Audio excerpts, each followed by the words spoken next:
Oke, Assalamualaikum warahmatullahi wabarakatuh. Kita lanjut lagi pembahasan soal latihan utul nomor 26 sampai 30. Oke, 26.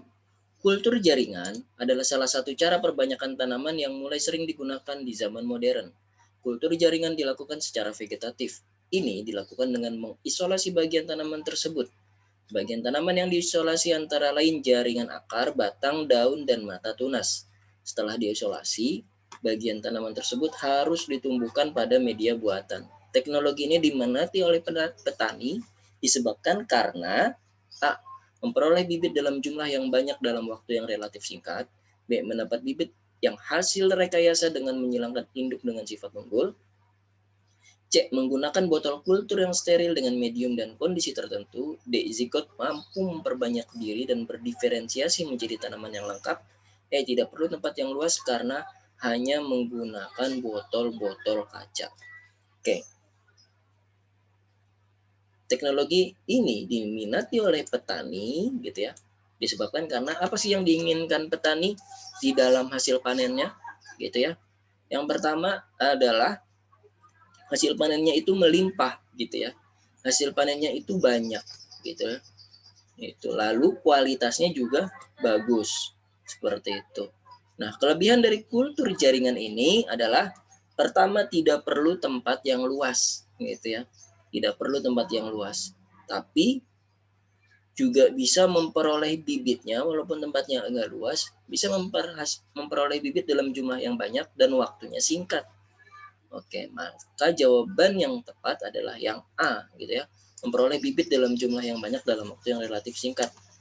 Yang E, kenapa nggak benar gitu ya? Kenapa nggak dipilih tidak perlu tempat yang luas karena hanya menggunakan botol-botol kaca? Ini nggak salah, tapi kurang tepat, masih ada yang lebih tepat gitu, karena petani menginginkan sebuah hasil yang baik. Hasilnya adalah bibitnya banyak, waktunya singkat gitu. Jadi jawabannya yang A. Oke. Lanjut nomor 27. Persilangan genotip antara P besar, P besar, Q besar, Q besar, R besar, R besar dengan P kecil, P kecil, Q kecil, Q kecil, R kecil menghasilkan keturunan F1 100% bergenotip P besar, P kecil, Q besar, Q kecil, R besar, R kecil. Macam gamet kedua induk persilangan F1 tersebut adalah, oke, ini tinggal cari gametnya saja gitu ya. Tinggal cari gametnya saja. Ada P besar, P kecil, Q besar, Q kecil, R besar, R kecil. Ini adalah yang disebut sebagai parental gitu ya, atau induk gitu ya, karena ini mau disilangkan. Nah, sebelum disilangkan, nah kita tentukan gametnya dulu gitu ya. Cara menentukan gamet, ya udah kita ganti warna. Ini sama ini dapat satu gamet gitu ya. Berarti P Q R gitu ya. Lalu cari lagi gamet lain gitu ya. Ini sama ini sama ini gitu. Hasilnya adalah P besar, Q besar, R kecil gitu.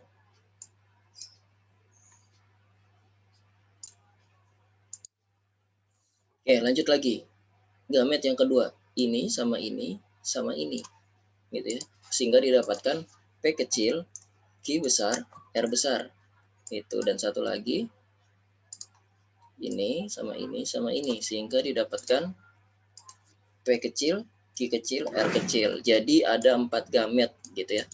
Mana jawaban yang benar? Wah, ini berarti semuanya benar dong gitu ya. Nah, ini berarti ada kesalahan dalam soal gitu ya. Mungkin maksud dari soal ini adalah ada tambahannya gitu ya, yaitu mungkin ada tambahan terjadi pautan antara P dan Q gitu ya. Terjadi pautan antara P besar dan Q besar gitu ya. Terjadi pautan antara P besar dan Q besar. Artinya apa? Artinya adalah P besar dan Q besar tidak boleh dipisahkan gametnya gitu ya. Jadi harus selalu bersamaan. Nah, kalau ini terjadi pautan, maka yang benar adalah ini ya, PQR dan PQR.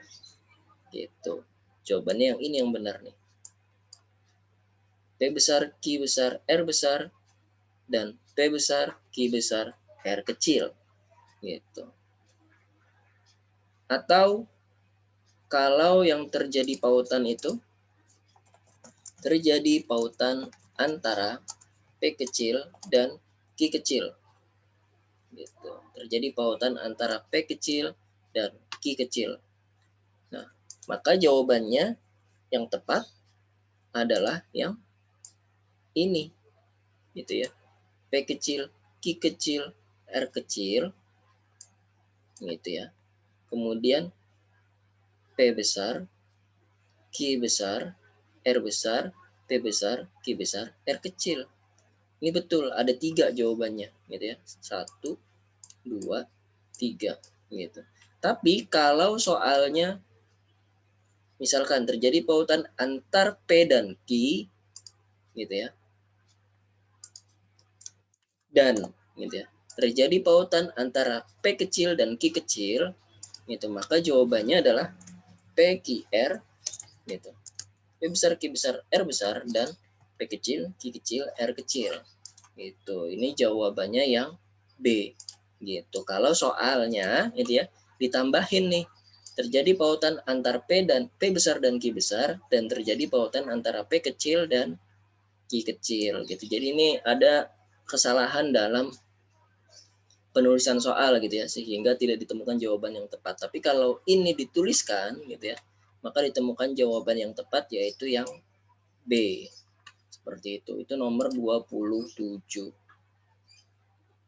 Lanjut nomor 28.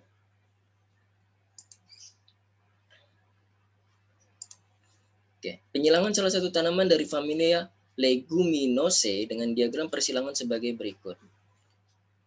B besar, K kecil disilangkan dengan B kecil, K besar, K besar. Ini bunga putih dengan bunga putih, gitu ya. Sehingga dihasilkan F1, B besar, B kecil, K besar, K kecil. Ternyata bunga yang dihasilkan berwarna ungu. Setelah itu, hasil F1 disilangkan dengan sesamanya, yaitu bunga ungu dengan bunga ungu. Berdasarkan diagram persilangan tersebut, rasio fenotip hasil keturunan pada F2 tersebut adalah, gitu ya. Ini ada kesalahan juga nih. Ini termasuk ke dalam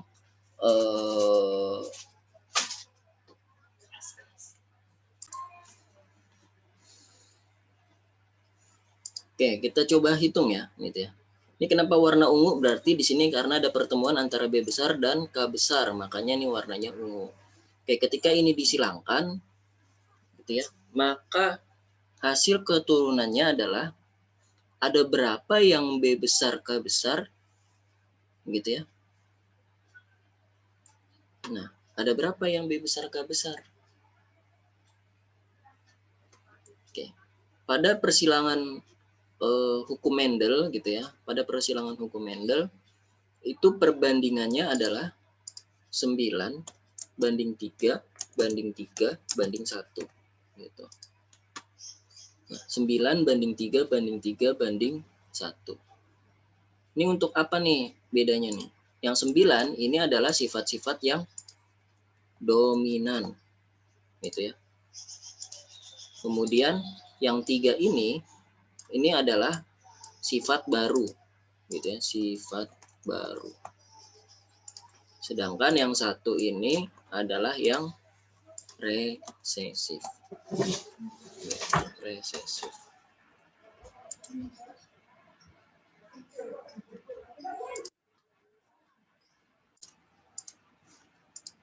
Oke, kita coba lanjutkan ya.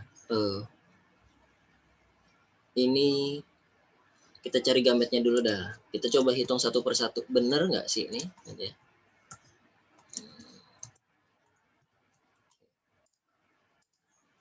Sama gitu ya.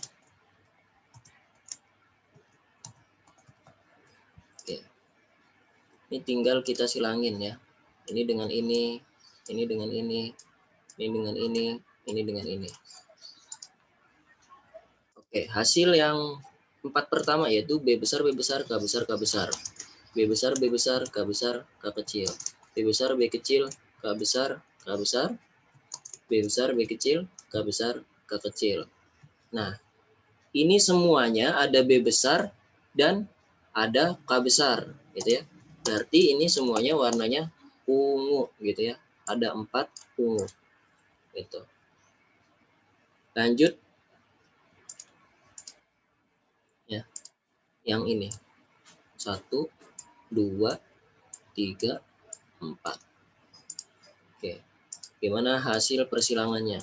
B besar, B besar, K besar, K kecil, B besar, B besar, K kecil, K kecil, B besar, B kecil, K besar, K kecil, B besar, B kecil, K kecil, K kecil. Oke. Nah, ini hasilnya adalah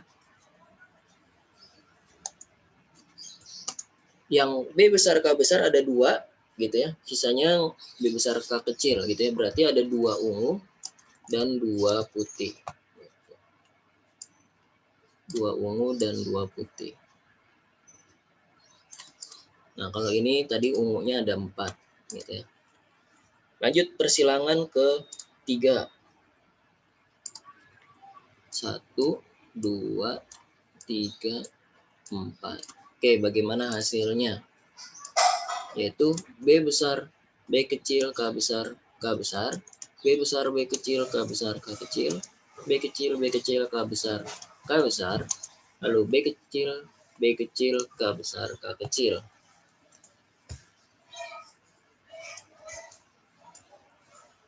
Nah, ini bagaimana hasilnya, gitu ya.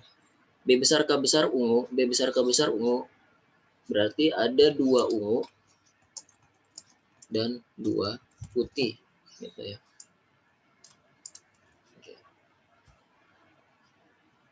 Lalu kita coba lagi yang terakhir. Redo, undo.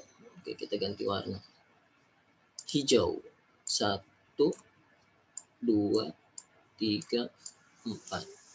Oke, kita teks lagi. B besar, B kecil, K besar, K kecil. B besar, B kecil, K kecil, K kecil. B kecil, B kecil, K besar, K kecil. B kecil, B kecil, K kecil, K kecil. Oke, mana yang B besar, K besar? Ada 1, ya, 1 ungu dan 2 putih. 1 ungu dan 2 putih. Oke, berarti ungunya ada 4 tambah 2 tambah 2 tambah 1. Berarti ungunya 4 tambah 2 tambah 2 tambah 2 tambah 1 berarti ada 9 ungu. Gitu ya. Ada 9 ungu. Kok ini 2 putih ya? Ini 3 maksudnya ya. Salah ketik nih tadi nih. Aduh. Hapus semua. Teks. Ini 3 tadi ya. 1 ungu, 3 putih. Gitu. Berarti 2 tambah 2 tambah 3 yaitu 4 tambah 3, 7 putih. Nah, ini jawabannya yang C. Nah, ternyata ketemu jawabannya ya, yang C. Ungunya 9, 7-nya putih. Gitu ya. Jadi kalau ada B besar dan K besar, itu warnanya ungu. Selain itu, warnanya putih. Gitu. Nah, ini namanya penyimpangan semu hukum Mendel. Jadi tidak sesuai ya dengan hukum Mendel. Oke, kita lanjut ke nomor 29. Berikut ini sebuah artikel tentang sindrom akibat mutasi. Sari Rezita Arianti, seorang wanita asal Pidijaya, Aceh, mengalami sindrom langka. Wanita kelahiran 16 Oktober 93 silam ini hanya memiliki tinggi badan 87 cm dan bobot tubuh seberat 20 kg. Selain memiliki ukuran tubuh seperti anak di bawah usia 3 tahun atau batita, Sari juga tak bisa berjalan maupun bicara sejak umur masih 2 tahun. Menurut keterangan Suryani H. Suud, selaku ibu Sari mengungkapkan awalnya mereka menganggap Sari normal, seperti anak pada umumnya. Ketika menginjak umur 2 tahun, Sari nggak bisa jalan, nggak bisa apa-apa, dan nggak bisa ngomong, ujarnya. Lantaran kondisi ekonomi yang serba kekurangan serta tinggal di daerah terpencil membuat orang tuanya tak bisa memeriksa kondisi Sari ke dokter. Keluarganya baru bisa memeriksakan kondisi Sari ketika ia telah berusia 13 tahun. Oke, berita ini dari Kaltim Tribun News tahun 2017. Melihat ciri-ciri yang diderita Sari, maka dokter bisa menyimpulkan bahwa Sari menderita sindrom A. Sindrom Down, B. Sindrom Turner, C. Sindrom Jacob, D. Sindrom Klinefelter, dan D. Sindrom Edward. Oke, sindrom mana yang benar jawabannya? Nah, kita lihat nih. Ini sindromnya, tinggi badannya pendek gitu ya, bobot tubuhnya 20 kg. Dari kelima pilihan ini, Down, Turner, Jacob, Klinefelter, dan Edward gitu ya. Sindrom yang menyebabkan tinggi badan gitu ya, dan bobot tubuh tidak sesuai dengan usianya adalah sindrom Turner. Gitu ya. Sindrom Turner ini merupakan sindrom yang menyebabkan tinggi badan seseorang itu menjadi pendek gitu ya. Jadi tidak bertumbuh secara optimal serta mengganggu dalam kesuburan. Biasanya ini terjadi pada perempuan gitu. Perempuan kita tahu kromosomnya itu adalah 22 pasang kromosom autosom ya plus XX gitu ya. Ini yang normal. Nah, tapi yang terjadi pada sindrom Turner ya, itu kromosomnya 22 pasang autosom plus X gitu ya. Bisa dibilang hanya gini, plus X. Atau ada yang juga yang menuliskan XO gitu ya. XO gitu ya. Artinya adalah dia kehilangan satu kromosom. Gitu. Jadi yang terjadi adalah kesuburannya terganggu gitu ya, sehingga selain itu juga tinggi badannya pendek gitu. Nah, ini nomor 29. Oke, lanjut nomor 30. Perhatikan pernyataan tentang teori evolusi berikut. 1. Tidak ada dua individu yang sama dalam suatu spesies. 2. Terbentuknya spesies karena seleksi alam. 3. Lingkungan berpengaruh pada sifat-sifat yang diwariskan. 4. Spesies yang ada sekarang berasal dari spesies yang berbeda di masa lalu. Pernyataan yang merupakan pokok pikiran teori Darwin tentang seleksi alam adalah, ya mohon maaf ya jika ada suara perang sedikit. Udah ada barang jatuh. Sumber ekonomi.